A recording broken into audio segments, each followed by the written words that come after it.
Halo teman-teman, kembali lagi nih bersama Kak Sri Official. Nah, kali ini Kak Sri akan menceritakan sebuah dongeng yang berjudul Kebaikan Hati Seorang Pengemis. Mau tahu kisahnya gimana? Ayo kita dengarkan. Let's go! Di tengah sibuknya pekerjaan para pedagang di sebuah kota kecil bernama Campbelltown, hiduplah seorang pengemis tua yang bernama Mr. Ben. Ia telah berjaga di situ selama hampir seluruh hidupnya. Tak banyak yang mengetahui keberadaan Mr. Ben.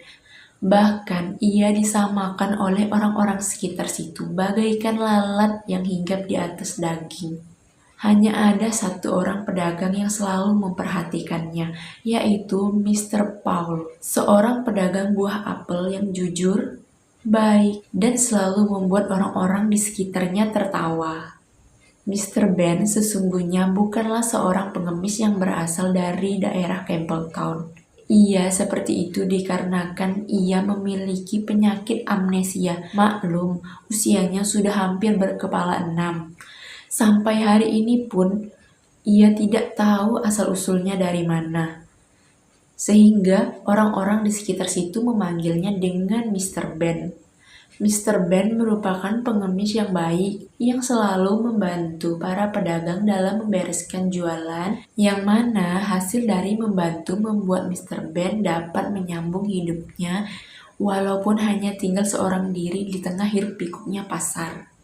Suatu hari, datanglah pembeli dari istana kerajaan. Pengawal itu turun dan bergegas menuju lapak jualan Mr. Paul. Dan ia berkata, "Aku memesan semua peti apel ini untuk Tuan Putri." Mr. Paul pun berkata, "Baiklah, kau tunggulah di istana. Aku akan mengantar peti-peti ini bersama temanku." Setelah pengawal itu pergi, pengawal tanpa sadar telah menjatuhkan sebuah koin, yang mana koin itu merupakan lencana dari kerajaan. Mr. Ben pun melihatnya dan segera mengambil koin tersebut, dan Mr. Ben berlari mengejar pengawal itu. Akan tetapi, di tengah perjalanan, Mr. Ben terhenti karena banyak para penduduk kota dan para pedagang membanjiri jalanan hanya untuk menyapa dan menyambut kedatangan Tuan Putri. Karena jalan sudah tertutup, Mr. Ben hanya dapat bergumam dalam hatinya. Mungkin dia akan segera datang dan menyadarinya, lalu ia akan kembali. Mr. Ben pun kembali ke tempat duduk sambil merapikan kaleng tempat menampung uang koinnya. Tak beberapa lama kemudian, terdengarlah suara Mr. Paul. Ia berkata, "Hai Mr. Ben, bisakah kau membantuku? Hari ini aku akan membelikanmu sebuah roti panggang yang dilapisi selai kesukaanmu. Karena hari ini daganganku telah habis." Mr. Ben berkata, "Bagaimana bisa? Sedari tadi aku memperhatikanmu, hanya ada satu orang pembeli yang datang ke tempatmu." Lalu Mr. Paul pun menjelaskannya, "Wahai temanku, sesungguhnya pembeli yang datang tadi adalah pengawal dari istana kerajaan. Ia membeli semua apelku untuk dijadikan minuman, dan ia memesan 17 peti apel." Mr. Ben pun berkata, "Wah, itu banyak sekali.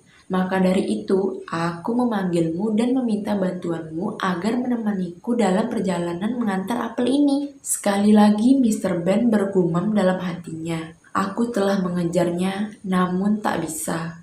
Aku telah menunggunya, tetapi aku tidak menjumpainya. Mungkin sekarang aku harus mengantarkannya," ucap Mr. Ben sambil memegang koin yang ia simpan dalam kantongnya. Mr. Paul pun datang dan berkata, "Ayo naiklah sahabatku, aku telah selesai memperbaiki kereta dan mengemasi apel-apel ini. Kita akan segera berangkat." Di dalam perjalanan, mereka pun berbincang, tertawa sambil sesekali menengguk minuman jus apel dari Mr. Paul. Setelah perjalanan yang melelahkan, tibalah mereka di depan gerbang istana. Mereka pun disambut penjaga pintu gerbang dan dipersilakan masuk ke dalam istana.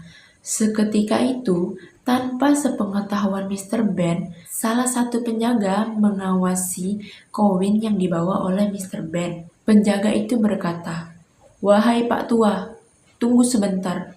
Dari mana kau mendapatkan koin itu?" Mr. Ben pun berbalik dan berkata, "Aku menemukannya di pasar ketika seseorang pengawal datang membeli peti-peti apel ini." "Baiklah kalau begitu, silakan lanjutkan." Setelah pekerjaan selesai, seseorang berlari dari pintu samping. "Mr. Ben, kemarilah!" Mr. Ben pun memutar badannya 60 derajat. "Oh, itu kau? Ya, bukankah aku sudah menjanjikanmu roti panggang? Kemarilah." Setelah berjalan beberapa langkah dan melewati hanggar, Mr. Ben pun mendapat kilasan-kilasan ingatannya. Lalu ia memegang kepalanya dan berkata, "Aku seperti mengenal tempat ini dan rasanya tidak asing. Dan seakan aku merasakan kerinduan dengan sebuah bejana air serta pancuran dan kolam itu. Ah, mungkin itu hanya firasatku saja." Mr. Ben pun melanjutkan perjalanan menuju dapur istana. "Mr. Ben, makanlah," ucap Mr. Paul sambil memegang roti lapis dan memberikan roti panggang kepada Mr. Ben. Mr. Ben pun tersenyum dan menyambut roti yang diberikan oleh Mr. Paul. Ketika hendak memasukkan roti ke dalam mulutnya, Mr. Ben pun terhentak ketika ada seorang perempuan muda dan memanggilnya dengan sebutan ayah. Mr. Ben pun menoleh, dan ia tampak bingung ketika perempuan muda itu langsung datang menghampirinya dan memeluknya, serta menangis karena kerinduannya. Mr. Paul pun berkata, "Wahai putri, apa kau mengenali temanku?" "Tentu saja," ucap putri. "Ini adalah ayahku. Ia telah hilang selama 40 tahun. Barulah seketika itu sekujur tubuh Mr. Ben pun menggigil, dan semua ingatan semakin terang benderang. Mr. Paul pun berkata, "Apa yang membuatmu bisa mengetahui dan mengenali temanku ini adalah seorang raja?" "Aku sangat mengetahuinya. Ada lambang kerajaan di punggungnya, serta goresan luka saat ia berperang. Dan yang paling menguatkanku adalah ia mempunyai luka di belakang kepalanya. Luka itu ia dapatkan ketika aku masih berumur 4 tahun. Kala itu ia menyelamatkanku dari kejaran para prajurit. Luka itu disebabkan oleh melesatnya anak panah yang hampir mengenaiku." "Benarkah itu, wahai temanku?" ucap Mr. Paul. "Itu benar, temanku. Aku telah mengingat semuanya. Ketika aku melarikan diri bersama putriku, aku terhempas dan jatuh ke jurang yang membuat aku hilang ingatan." Lalu Mr. Paul pun menundukkan dirinya dan berkata, "Maafkan aku tidak mengenalimu lebih dulu, wahai rajaku." Lalu salah satu prajurit kerajaan berteriak sambil mengangkat pedangnya tinggi-tinggi, "Hidup sang raja! Hidup sang raja! Hidup sang raja!" Lalu cerita pun berakhir dengan kembalinya sang raja ke istana berkat kebaikannya untuk mengembalikan koin. Dan Mr. Paul yang membawanya pun ia berikan hadiah berupa sekantong emas dan sebuah permata hijau sebagai teman perjalanannya. Nah, kesimpulannya, apapun kebaikan yang kita lakukan akan membawa kita ke tempat yang lebih baik pula. Jadi, teman-teman, kita semua harus selalu berbuat baik kepada siapapun ya.